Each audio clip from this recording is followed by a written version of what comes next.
भारतीय इतिहास के स्रोत के रूप में विदेशी यात्रियों के वृत्तांत भी साहित्यिक साक्ष्य हैं।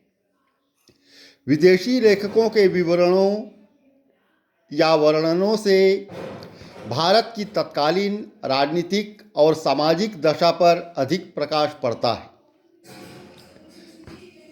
जैसे यूनान से, रोम से, चीन से, अरब से विदेशी यात्री भारत की यात्रा पर आए और उन्होंने अपने विवरण लिखे। इससे भी प्राचीन भारतीय इतिहास के बारे में अच्छी खासी जानकारी मिल जाती है। यूनान और रोम के लेखकों में हेरोडोटस और टीसियस के नाम प्रमुख हैं। हेरोडोटस को इतिहास का पिता कहा जाता है, जिसने 5वीं शताब्दी ईसा पूर्व में हिस्टोरिका नामक पुस्तक की रचना की थी। इस पुस्तक में भारत और फारस के संबंधों का वर्णन किया गया है। टीसियस एक ईरानी राजवैद्य था। इसके वर्णन में अधिकतर काल्पनिक कहानियाँ हैं। सिकंदर के पश्चात भारत आने वाले लेखकों में 3 राजदूत मेगस्थनीज, डायमेकस और डायनोसियस के नाम उल्लेखनीय हैं। मेगस्थनीज चंद्रगुप्त मौर्य के दरबार में आया था। इसने अपनी रचना इंडिका में मौर्यकालीन प्रशासन,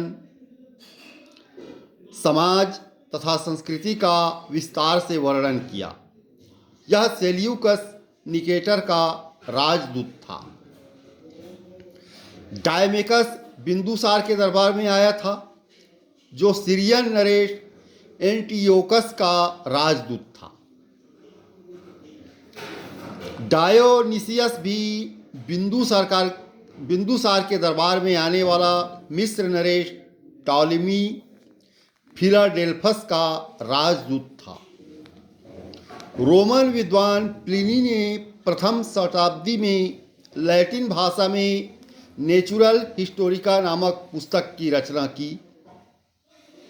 इस पुस्तक का 6वां अध्याय भारत से संबंधित है, जिसमें भारतीय पशुओं, पेड़ पौधों व खनिज के अतिरिक्त इसमें भारत और इटली के बीच व्यापार के विषय में भी विवरण मिलता है।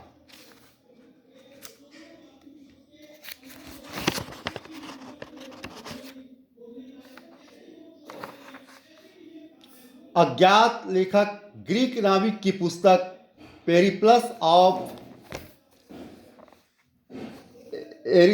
एरिथ्रियन सी में रोमन साम्राज्य को भारत से निर्यात की जाने वाली वस्तुओं की सूची प्राप्त होती है।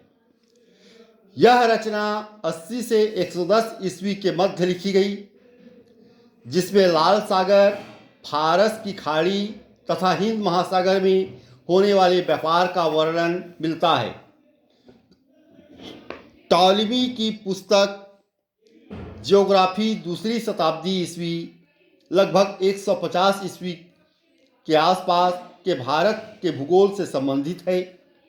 इसमें भारत की अधिकांश नदियों का उल्लेख उनके पर्वतीय स्रोतों के साथ हुआ है। कॉस्मोस इंडिकाप्लेस्टस यूरोपीय यात्री 535 ईस्वी में भारत आया था।